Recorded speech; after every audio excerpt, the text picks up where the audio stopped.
Vamos a ir comenzando mientras que se va calentando el público y va llegando.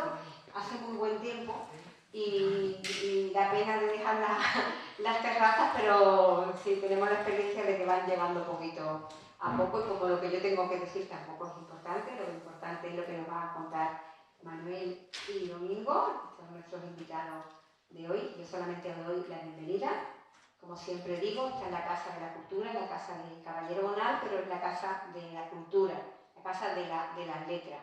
Lo que él quiso dejar como legado no era solamente su propia obra, sino también un punto de encuentro para todas aquellas personas que quieren escribir, que quieren leer, que quieren compartir letras, compartir la palabra, y yo creo que estamos haciéndolo dentro de nuestras posibilidades lo mejor que podemos. Ya llevamos muchos años trabajando en esto, desde el año 1998, estamos, incluso un poquito antes, estamos ya haciendo esta labor.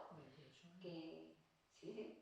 Bueno, la fundación la tenemos desde el 2020, el edificio, pero ya un par de años antes ya estábamos trabajando en el tema, en las actividades, las teníamos en otro espacio, pero aquí estamos desde el año 2000, con que llevamos 26 años en esta sede, que tiene su historia, como todos sabéis los que estáis aquí, y que me estaba contando antes a Manuel López Gallego, que es nuestro invitado de hoy. Manuel va a hablar Domingo con mucha más solidez que lo que yo pueda contarlo, porque él se conoce y me consta desde hace mucho tiempo.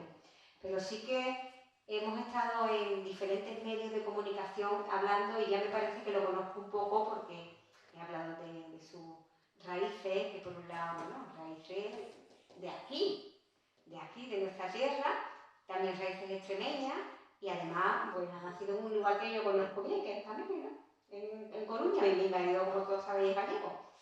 Y entonces me ha hecho mucha ilusión porque hay ese triángulo de Extremadura, Andalucía y Galicia, que somos los hermanos pobres del mapa de España, que siempre hemos dicho que somos primos hermanos, tanto los extremeños como los andaluces y los gallegos, primos en necesidad muchas veces. Pero también somos primos y familia en creatividad. Y eso se va a demostrar hoy, muy, muy bien demostrado. Sé que Manuel también, porque lo he estado comentando en los medios, ha pasado por la literatura, digamos, para adultos, luego por la literatura juvenil, y ahora está volviendo, con esta novela, por ejemplo, a la literatura de adultos. Después, si él quiere, yo le preguntaré si hay tanta diferencia entre una cosa y otra, porque yo soy de las que digo que la literatura es literatura y punto. Para niños, para jóvenes, para mayores, y que la literatura, la calidad de la literatura, da lo mismo a quién te dirijas, la calidad es siempre lo más importante, y él tiene una calidad innegable. Tiene muchos premios, pero eso muchas veces no es lo importante. Lo importante es que cuando leemos esta novela encontramos una serie de valores, tanto en el fondo como en la forma, que siempre van juntos, que nos hacen pensar en gran literatura. Así que, pero no les voy a quitar su espacio a Domingo, que Domingo Martínez es el que va a decir aquí un montón de cosas interesantes, y le voy a pasar la palabra. Después, si tenemos un ratito, podemos también hacer un pequeño coloquio, ¿no? Un pequeño diálogo. Domingo, pues tienes la palabra. Pues muchas gracias. Yo, hombre, primero agradecer la acogida de la Fundación Caballero Bonal, que desde primera hora, y por supuesto Bárbara al frente, siempre dispuesta a potenciar las cosas interesantes. Y luego también hay, digamos, quiero agradecer públicamente una reseña extraordinaria que ha hecho Ramón Clavijo, que se ha publicado en Diario de Jerez, que se ponía sobre las sorpresas, ¿no?, que la aparente no notoriedad, por decirlo de alguna manera. Manuel sí es una persona muy significativa, pero aquí pues a lo mejor se le conocía menos, pero a partir de ahora se le va a conocer muchísimo más. Manuel, con una envidiable y meteórica trayectoria, como no se pueden imaginar, el autor que hoy recibimos ha colaborado de manera brillante en distintas ocasiones con nuestro suplemento de educación de Diario de Jerez. Es uno de los colaboradores no habituales, pero sí circunstanciales, y cada vez con con mayor visibilidad y es todo un honor para nosotros. Yo, si hubiese que poner un titular a esta intervención de hoy, sería: conozco a Manolo, leo a Manuel y reconozco a don Manuel, ¿vale? Porque hoy tenemos la ocasión de conocer a Manolo, la posibilidad de leer a Manuel y el gesto de reconocer a don Manuel López Gallego. Pepa ha dicho que es verdad que tiene muchos premios, luego haremos alguna referencia a ellos, pero yo me gustaría entrar ya directamente en un 50-50, en ir hablando con él y hacer algunas reflexiones iniciales. Nuestro autor no es la primera vez que aborda la literatura para adultos, pero durante bastante tiempo y con mucho éxito, por cierto, ha estado dedicado a la llamada LIJ, la literatura infantil y juvenil, aunque pudiera entusiasmar a cualquier tipo de público, cualquiera de sus libros.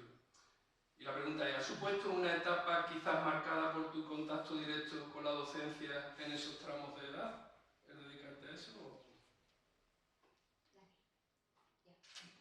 Pues sí, bueno, antes voy a dar las gracias a Pepa, a la Fundación Caballero Bonal, por su amabilidad y, por supuesto, a Domingo por haberse ofrecido desde el primer momento a presentar este libro, que sí, que vuelve a ser casi el regreso a la literatura para adultos después de mucho tiempo, después de 20 años, creo, que he estado dedicado a la literatura juvenil. Y sí, yo creo que tiene mucha relación. Yo soy profesor de instituto durante toda mi carrera. Bueno, al principio fui maestro de escuela, luego pasé a ser profesor de instituto y escribí algún libro de cuentos para adultos, algún libro de viajes para adultos, y cuando ya pensaba dar el salto a la novela, que es lo que casi le apetece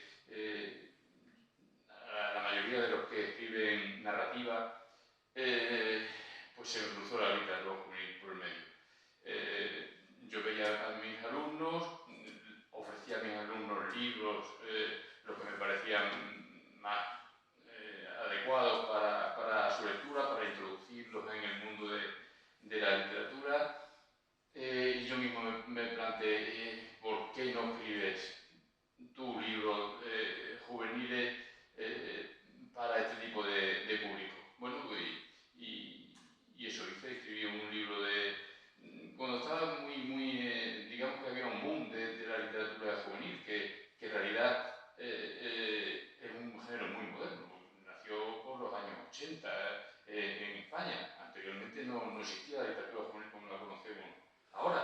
Recordar que tenemos ya cierta edad, que los libros que leíamos de jóvenes eran los libros de aventura del siglo XIX, que no eran libros para jóvenes, eran libros para adultos, pero que los jóvenes nos adueñamos de ellos en nuestra juventud. Julio Verne, Stevenson, Sargay, bueno, toda aquella lista que conocemos. Bueno, tuve la suerte de escribir una novela juvenil que me gustó, que le dieron un premio en la editorial Everest, en la antigua editorial Everest, que luego desapareció, que luego ha renacido con otro grupo editorial, y bueno, pues me dio algo que los libros exteriores para adultos, aquellos libros de cuentos y aquellos libros de viaje no había dado antes, que fueron lectores. Lo que más puede querer un escritor, ¿verdad? Lectores.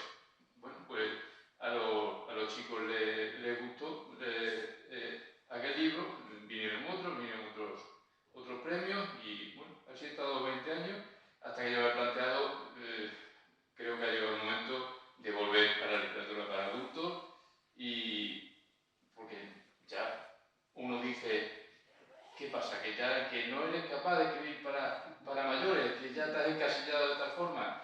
Y no, voy a intentarlo, y bueno, y me ha salido este libro que vamos a presentar aquí hoy. Hombre, yo creo que además tus libros han estado muy recomendados, incluso por la Junta de Extremadura a nivel oficial, digamos, ¿no? en los centros y tal y cual, pero luego, hombre, estos creo que van a estar a partir de ahora recomendados para otro tipo de público también. De cualquier manera, sus libros, aunque estaban dedicados, eran muy de literatura juvenil. Sí es verdad que son igual que decías tú antes, que se habían apropiado o que nos habíamos apropiado de la literatura de adultos como para los jóvenes. Yo creo que nos podemos apropiar los adultos de esa literatura porque es igualmente fácil de leer, pero sobre todo te apasiona. Eso es lo que dice Ramón Clavijo hoy en el artículo, que decía que son los libros que te sorprenden, ¿no? Porque aparentemente sin una gran promoción de ni una persona espectacular, perdona, en la portada y tal, pero que te ponen, pero la verdad es que lo que vale de verdad es su verdadero contenido, ¿no? Yo ahora también quería hacerle unas preguntas a partir de frases del libro o a partir de cosas que aparecen en el libro. Digo, lo primero que hay que aclarar que no se trata de nada relacionado con la romería del Rocío, ¿verdad?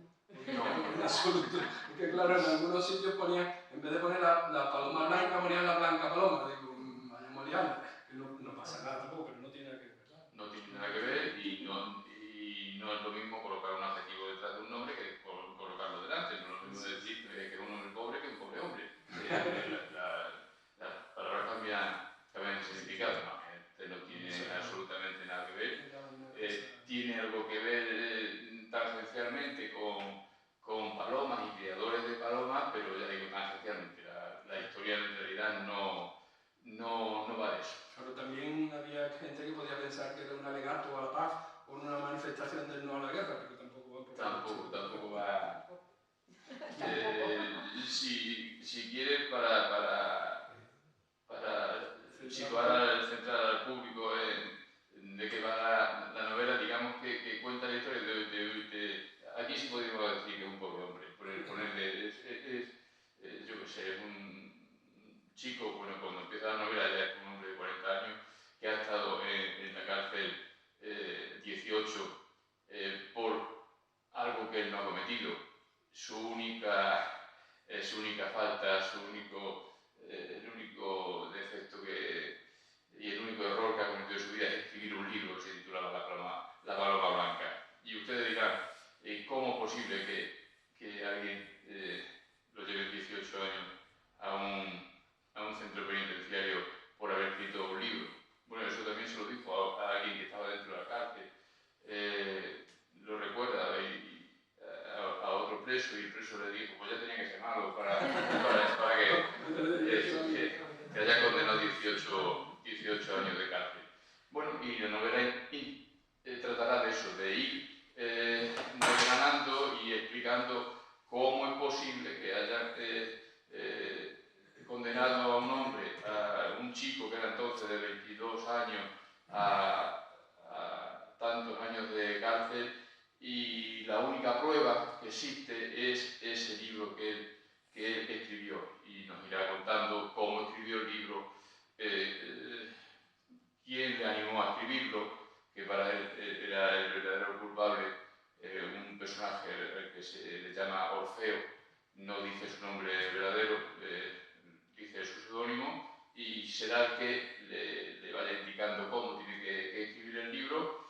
Y bueno, como decía muy bien Ramón Clavijo el otro día, el libro va a ser la historia de una venganza, porque cuando una persona sale de la cárcel después de cumplir 18 años, siendo inocente desde su punto de vista, porque no sabemos bien si lo será o no lo será, sale con un deseo de venganza terrible, y su única idea es encontrar al tal Orfeo y hacerle que pague por esos años de cárcel que ha pagado injustamente. Hay una serie de frases que a mí me han llamado la atención del libro. Hay una que además pone, además prefieren las novelas, cito textualmente. Eso dice uno de los protagonistas del libro. ¿Es un guiño a tu trayectoria o no? ¿Prefieren? Además prefieren las novelas. Sí, te refieres a las preferencias del público en general, porque Orfeo es un hombre experto en el mundo editorial. Él dice que es un escritor negro, es un negro, un escritor fantasma. Estos escritores que escriben para otra gente, últimamente que si le escriben los libros a las influencers, que si le escriben los libros a los presentadores de televisión, que si le escriben los libros, todos esos libros que sabemos que triunfan tanto y que le dan los premios más sonoros en la industria editorial, parece ser que lo escribe alguien detrás, a lo que se llama negro en el argot de la editorial, o escritor fantasma, como se le llama en el mundo anglosajón. Entonces, pues él mismo le dice, mira, deja los cuentos, porque el chaval estaba escribiendo cuentos, estaba empezando a escribir cuentos, como yo mismo hice cuando empecé, dedícate a la novela, porque a la gente lo que le gusta, en España lo que le gusta es la novela, y yo creo que algo de razón hay. Lo que más se vende en España son novelas. Los cuentos yo creo que no tienen tanta aceptación. Hay alguna editorial que se encarga totalmente de publicar cuentos, como Página de Puma, por ejemplo, escribe, pero creo que la mayoría de los libros que se venden en España son novelas, porque gustan más. En el mundo anglosajón gustan mucho los cuentos, los libros de cuentos, o incluso en Hispanoamérica, pero en España no tanto. Y a mí también, tengo que reconocerlo, aunque escribí cuentos cuando empezaba, y leo de vez en cuando algún libro de cuentos, me gusta mucho más leer novelas. También dice uno de los personajes, una buena novela no debe dar respuesta, sino sembrar dudas.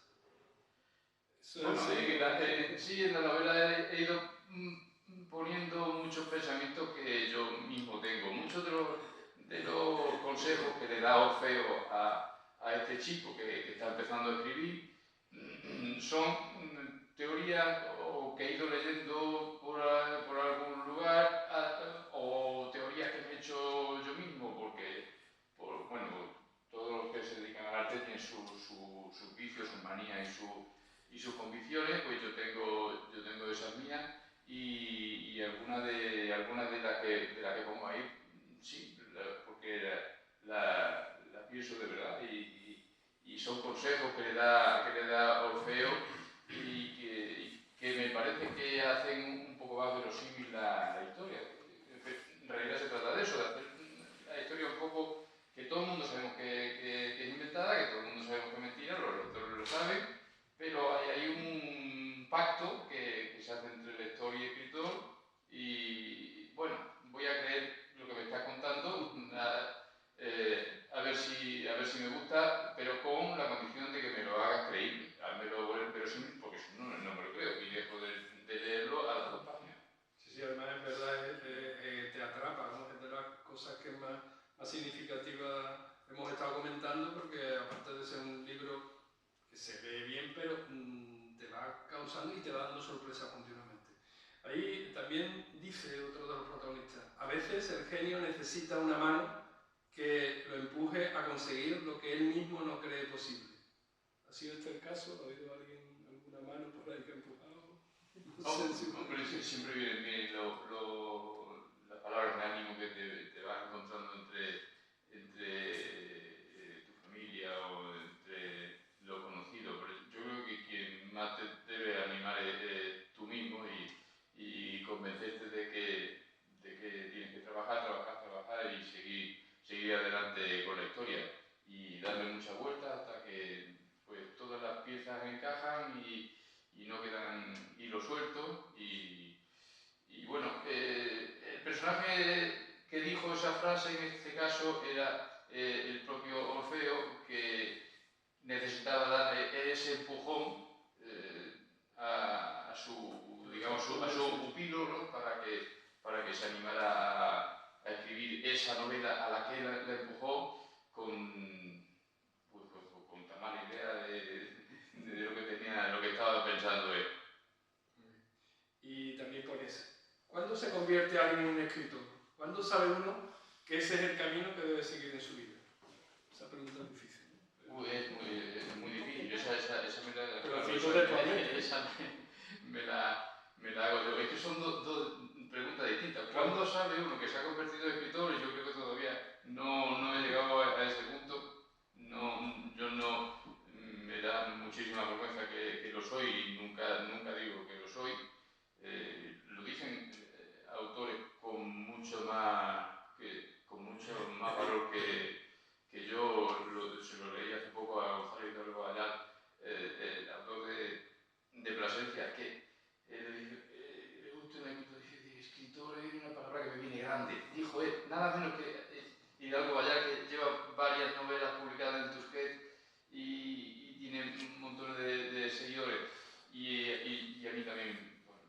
grande no, a mí me viene grandísima, no sé si alguna vez conseguiré decirlo.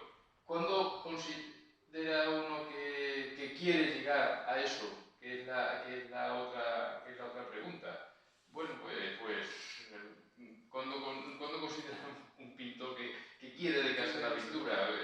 Pues normalmente a mí me ocurrió en la adolescencia, cuando era alumno del instituto, escribí un cuento para el periódico del instituto y bueno, pues verlo publicado, verlo con mi nombre y que alguien me dijera, lo he leído y me ha gustado, eso ya te empuja y dice, bueno, pues este va a ser mi camino.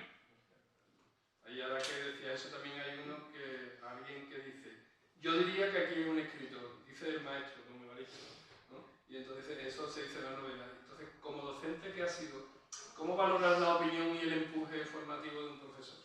Sí, en muchos casos ha sido así. Hay chicos que necesitan ese empuje de ánimo de padres o de profesores, en este caso, que le diga sigue por ahí que ese es tu camino. Luego, todos sabemos que harán lo que ellos quieran y me parece bien que no tiene... Hay mucha gente que se cree hombre, que todos los alumnos tienen que ser escritores, ni mucho menos.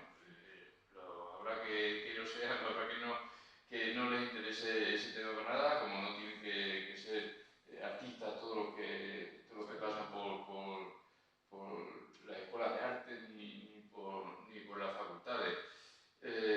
Pero sí, en este caso quise poner la figura de este maestro para, de alguna forma, empujar a este protagonista que ya dije desde el principio que era un pobre hombre que tiene muy poca autoestima y que, en fin, tiene también mala relación con su padre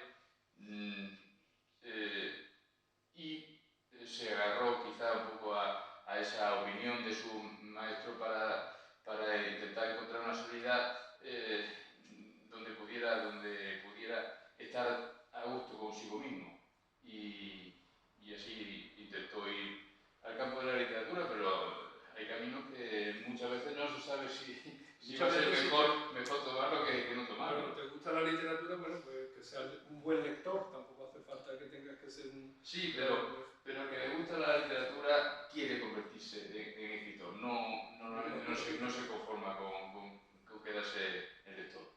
Y siempre hay rasgos, por aquí hay muchos docentes y tal, hay rasgos que vemos, son intuiciones, pero que se ve venir. No, hay alumnos que sí, se le ve algo que se define mucho en arte, que es talento, que no lo da ni el número de lecturas ni el trabajo, es esa... Película, aquí se llama, en inglés se llama película. Esa chispa que se tiene que lo diferencia del resto. Y yo me he encontrado con algunos, uno tenía una facultad para la poesía inmensa y, en fin, lo animé, le di libros, había leído muy poco y bueno, pues luego se desinfló porque no le interesaba mucho ese mundo, le interesaba a otros, pero tenía mucho talento. Hombre, ahora hay muchos raperos por ahí, o muchos reggaetoneros y tal cual, que lo que pasa es que ahora la rima parece más fácil, ¿no? Porque se limitan a repetir, que también tú dices, ostras, qué tiempo ha tardado en buscar esa rima. Es una cosa tremenda, pero bueno, es verdad que tú has estado también, has tenido, como decías antes, bastantes premios en eso. ¿Qué hay de significativo en los premios y qué te quedarías con aquello de los primeros como el premio Leer es Vivir de Everest, que no era cualquier cosa en 2004, o con uno más reciente como Al andar de Delvives, que Delvives creo que también está en el 2024, sí. Ha sido un premio muy importante también, muy significativo. Delvives es de las mejores editoriales que hay de literatura juvenil. Antes decía que colaboraba con Diario de Jerez, voy a hacer una entrevista a la ganadora de este año de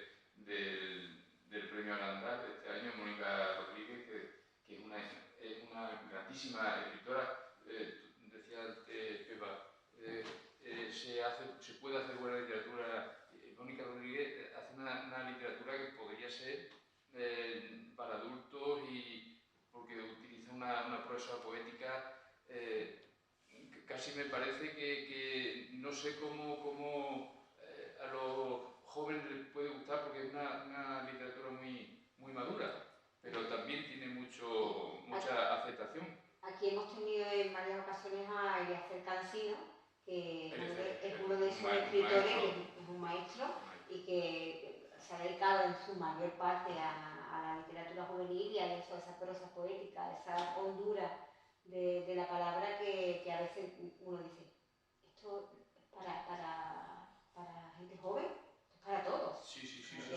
La literatura que está aquí, claro, pero el mundo editorial es como es. Te etiqueta mucho, solamente viendo por el tipo de editorial. Ningún adulto vaya a comprarse un libro de SM, ni de EDB, por la portada, que tiene un dibujito que... entonces, incluso la tipografía. Juan José Millar se quejaba de que una de sus novelas, Juan José Millar, como un autor que tiene miles de seguidores, con sus novelas normalmente las publica en la editorial Turqués, pero una de sus primeras novelas, Papel mojado, se la publicó en Naya, y él siempre se quejaba, pues solamente lo leyeron los jóvenes, el público adulto no entró en ella, y es una novela perfectamente para adultos.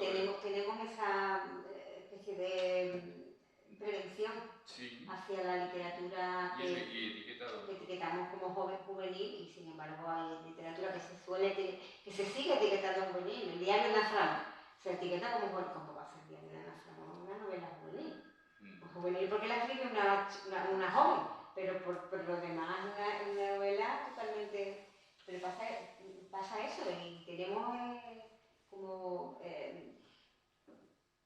compartimentos. Y yo creo que esos compartimentos, igual que se borra el compartimento entre la poesía, el ensayo, la novela, la narrativa, ahora se tiende a quitar ese... Eso es lo que pasó en los años 80, que todo el mundo sabía lo que era literatura para adultos, todo el mundo sabía lo que era literatura para niños pequeños, y las editoriales dijeron, aquí falta un espacio, y lo ganaron. Vamos a hacer unas colecciones donde aparezcan pues, personajes de instituto que se enamoren, que sufran, o una literatura fantástica. Con una muy específica, muy colorida, con unas colecciones que ya crearon la literatura juvenil. Yo no la voy a criticar porque he estado pero que mucho tiempo. Podemos borrar muchas de esas fronteras y quedarnos con libros que son, digo, Eliezer Cansino a mí me parece un grandísimo narrador para cualquier edad y cualquiera de sus libros, ¿no? Claro, pero lo publican pues las editoriales dedicadas a literatura juvenil. Y desde luego Eliezer Cansino es uno de mis maestros de literatura juvenil, porque escribe novelas normalmente de aventura, porque siempre hay alguna aventura, pero con una seriedad y una honestidad muy grande.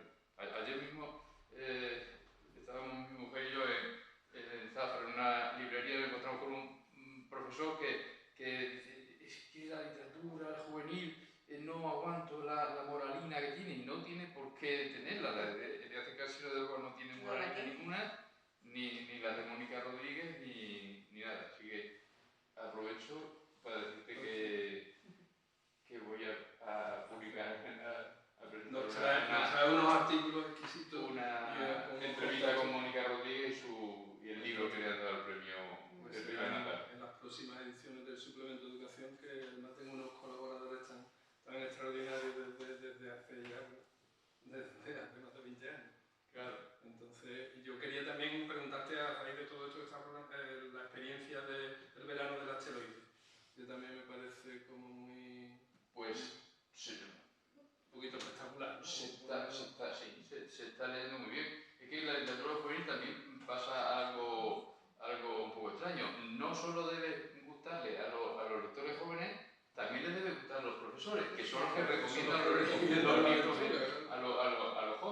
cursos y, bueno, si funciona bien, si a los alumnos les gusta, en otros centros pues todo se oye y se habla. Pues este libro me ha funcionado bien, porque me ha pasado a mí cuando era profesor, y este libro a los niños no les gusta, pues entonces lógicamente pones un libro que funcione bien, que suscite polémica o por lo menos que haga pensar a los alumnos, que les siembren dudas, como decíamos antes, ¿verdad? No que te den respuesta y que te digan la vida es así y tienes que hacer esto, como decían los libros con moralina antiguos, sino que te hagan pensar un poco, te dejen, te siembren dudas y no te hagan preguntas más que respuestas. Porque ese libro además ha tenido distintas fases o distintos momentos de que parecía, tú decías un poco, estuvo un poco aparcado un tiempo y luego... Bueno, esto en principio iba a ser una novela de historia, iba a ser una novela para adultos que iba a tratar sobre el mundo de la aviación y por algún momento no fluía y se me atascó y no pude seguir con él y lo metí en un cajón. Había varios personajes a los que les gustaba volar, uno que deseaban volar, uno que había volado y otro que quería volver a volar y tenían ese ansia, bueno, un poco como metáfora de, yo qué sé, de la libertad o del deseo que queremos. Y por algún motivo, pues, la novela se estropea y no siguen adelante, bueno, tuve que dejar y pensar en otra cosa. Pero pasado mucho tiempo, varios años, volví a pensar en ella y me dije que quizá a la novela le faltaba un personaje juvenil, le faltaba un niño a la historia.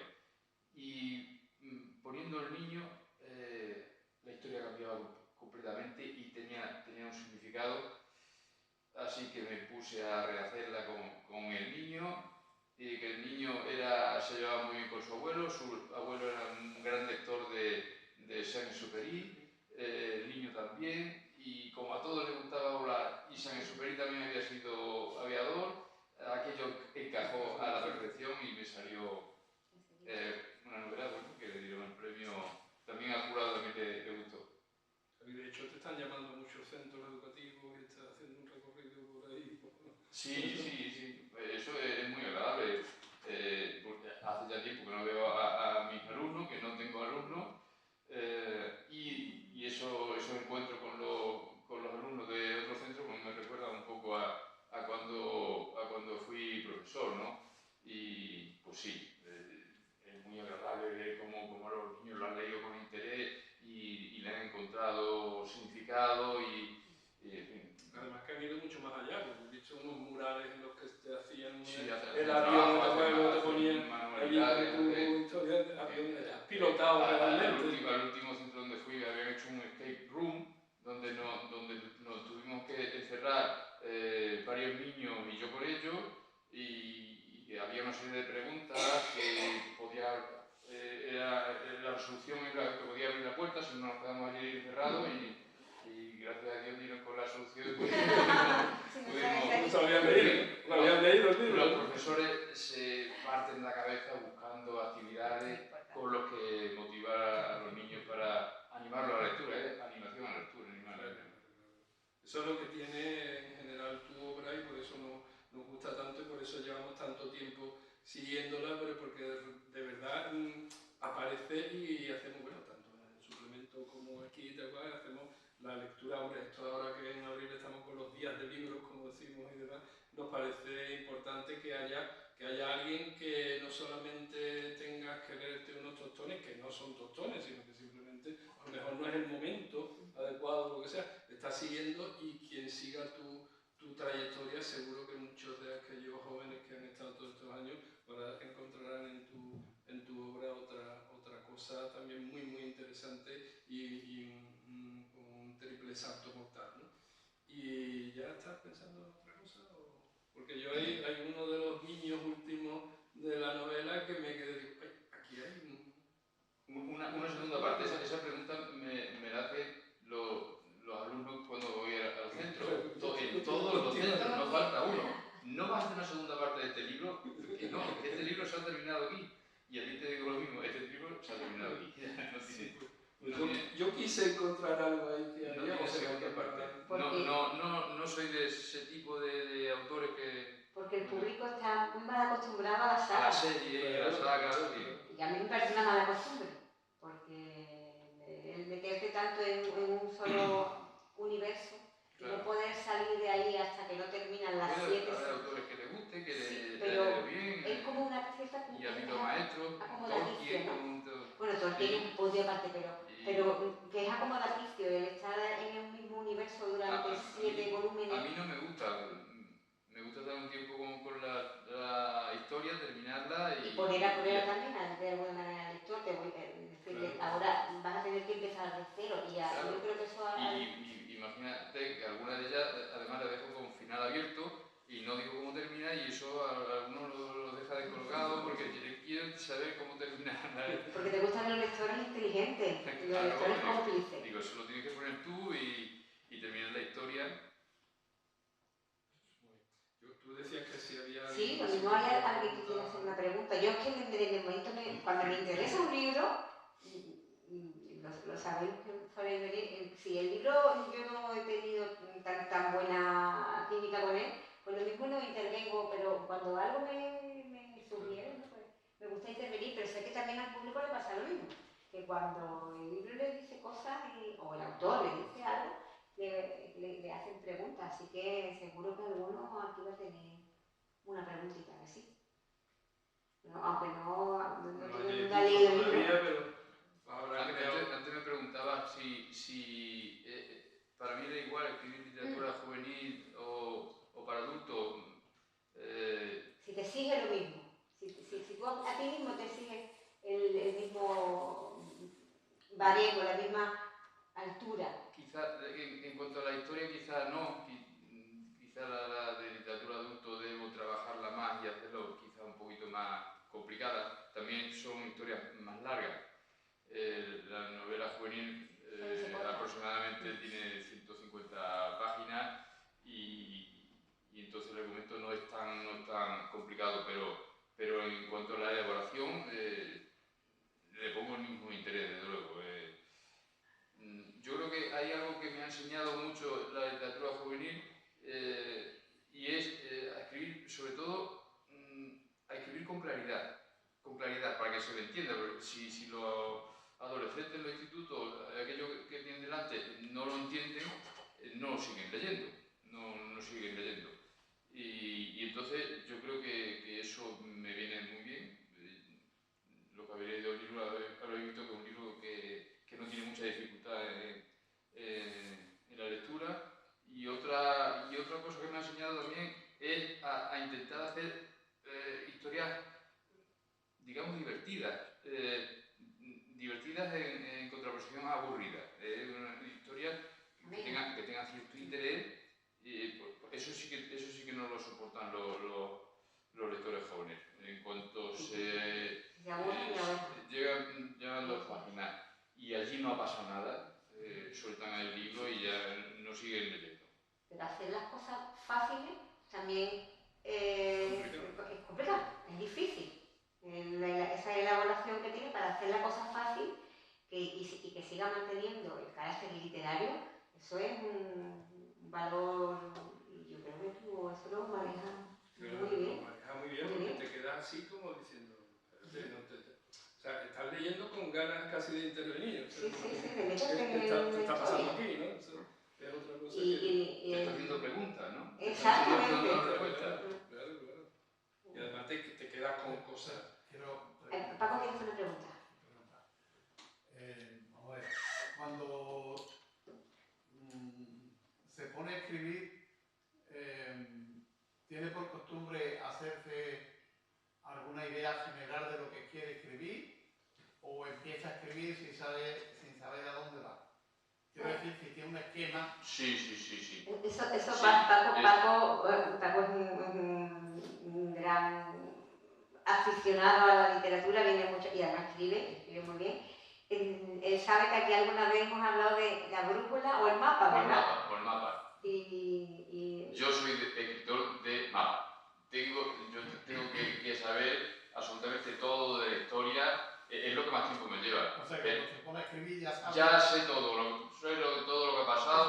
hacer personajes que una hay, novela grande. y lo sigo al pie de la letra, y es muy raro que me tuerza algo en lo que llevo. Hay autores que no les gusta esa forma de escribir. El último que tuvimos en el suplemento, Francisco Díaz Valladares, que acaba de ganar el premio Lazarillo, él dice que es escritor de brújula. Él se pone un día con un papel en blanco y se pone a escribir. Dice, porque si yo sé lo que va a pasar ya me aburro, yo no quiero aburrirme, yo quiero saber lo que vaya ocurriendo, pero yo no soy capaz de escribir así. Yo tengo que saber cómo está toda la historia, y realmente es lo que más tiempo me lleva. Me puede llevar varios meses pensar toda la historia y que todo encaje. Y bueno, ya luego escribirlo tarda poco, porque como ya me lo sé, es casi como que alguien te cuente una película, pues alguien me la está contando por atrás porque yo ya me la sé, y no me aburro, De hecho, doy fe porque con el tema de Saint-Exupéry, por ejemplo, pues cuando coge, empieza, no es que se lee el Principito, le eche un vistazo, es que se ha leído a Saint-Exupéry entero, y se lo sabe y lo ha averiguado. Me gusta documentarme, y su biografía, no solamente su literatura. Me gusta documentarme porque quiero saber bien qué terreno estoy pisando, y casi como cuando vas por la noche por algún sitio, por el campo, y quiero saber qué terreno estoy pisando, y hasta que no estoy en esta novela que habla, ya digo, un poquito de las palomas, porque el protagonista tenía un palomar allí en la antigua casa donde vivían, y bueno, su padre, entre ellos y su padre, tuvieron el palomar y él iba a cuidarla. Y yo no sabía nada de paloma, yo no tenía absolutamente ni idea. Fui a ver a un colombicultor de Almendralejo que había tenido varios premios de colombicultura, haciendo una cría de paloma muy específica, que ya no la tenía, las había vendido todas porque le había salido una enfermedad pulmonar que le sale a los criadores de paloma, que por una sustancia que depende de las plumas, y le había afectado a los pulmones. Fui a otro columbicultor que tenía palomas de otro tipo, de otra raza, palomas de estas que le llaman palomas ladronas o algo así, que se dedican a quitar parejas de palomas, y también existen concursos, existe un comercio grandísimo de palomas. Yo no sabía nada de eso, y bueno, me llevó mucho tiempo conocer todo este mundo, pero me gusta. Ahora ya cuando se subió el chico al palomar a darle la comida y a soltarla, yo ya sabía que estaba. Yo no sabía si se podía soltar o no sabía si se escapaba o no se escapaba. Y lo mismo pasó con Saint-Exupéry. Yo conocía El Principito y poco más, y claro, leí la biografía de Saint-Exupéry y todo su libro, y descubrí pues un autor nuevo. La fase de documentación para mí es de las más bonitas que hay en la escritura, porque es que aprendes mucho, aprendes cosas que no sabías, y bueno, aprender siempre es agradable. Eso se nota en la novela porque hay una potencia detrás, una seguridad y un arraigo que es lo que te está dando, que eso es verídico y es creíble, y aparte de que luego hay un nivel de imaginación y un nivel de sorpresa continua que es increíble, pero claro, ese planteamiento que está ahí se nota que hay un respaldo de credibilidad, ¿no? Entonces me parece estupendo. No sé si había terminado. Sí, ¿no? ¿Tenéis un club de taller de escritura Hemos tenido varios talleres, los que tenemos ahora son intensivos, son pequeñitos, pero ahora mismo lo que sí mantenemos es un club de lectura dedicado a Almudena Grandes, que era otra gran escritora de mapas. Ella decía que cuando se ponía a escribir la novela 50 páginas arriba, 50 páginas abajo, sabía incluso cómo hacer la extensión de la novela. Fíjate hasta dónde llegaba. Sí, sí, sí. Y hacía muchas fichas, y hacía mucha documentación y todo eso. Y como ella ha sido muy amiga de la fundación y siempre presentaba aquí su libro, le hemos dedicado un club de lectura y ahí estamos, ¿verdad? ¿La conoce también? Pero tenemos talleres específicos. Taller de soneto, taller de relato, son específicos y cada año va cambiando. Tengo un poquito de todo. También hay buenos vecinos, digamos, porque Elena Grande ha sido vecina nuestra allí en Rota, y de tantos, ¿no? Pero que cogéis en la fundación, cogéis a lo mejor de cada casa. O sea, ya no solamente en el congreso, que por cierto vuelve, o qué. Ahí estamos, pues este año es el centenario de Caballero Bonal y queremos que noviembre sea a partir de noviembre del 26 hasta noviembre del 27 tengamos un año Caballero Bonal donde va a haber muchas actividades. Yo creo, decía Miguel Benítez de los delincuentes que cantaba que no tiene sentido subir para bajar corriendo. ¿Vale? Entonces yo creo que Manuel López Gallego ha subido para quedarse. Para quedarse aquí. Ha subido para quedarse y además nosotros por eso le agradecemos tanto que hoy haya subido aquí. Entonces nos parece un reto importante y un momento importante. La gente a lo mejor está haciendo otras cosas que me parecen interesantes, pero lo estamos grabando también y tenemos luego muchísima clientela que es de internet, que visualiza después las actividades y las presentaciones y que te van a conocer por ahí, no solamente en Jerez, sino en muchísimos sitios. Tenemos algunos visualizadores incluso en Australia, en México, en lugares extraños. Así, bueno, que sean extraños.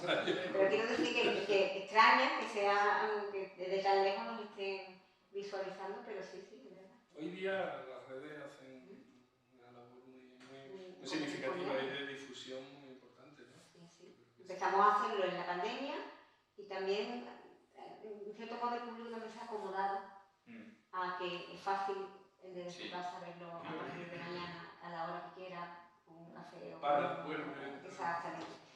Pero bueno, también es otra forma de leer también, ¿no? Sí. Nosotros siempre hemos dicho lo que nos hemos dedicado y saludamos desde aquí. En escuelas que aquí hay algunos muy buenos profesionales de la imagen y demás, que leer imágenes es fundamental y la comunicación en general es fantástica, aunque sigamos leyendo la letra es la letra. ¿Vale? Así que muy bien, yo os agradezco que os hayáis permitido sentarme donde en el sillón de Caballero Bonal y para mí ha sido un honor. Pues muchísimas gracias.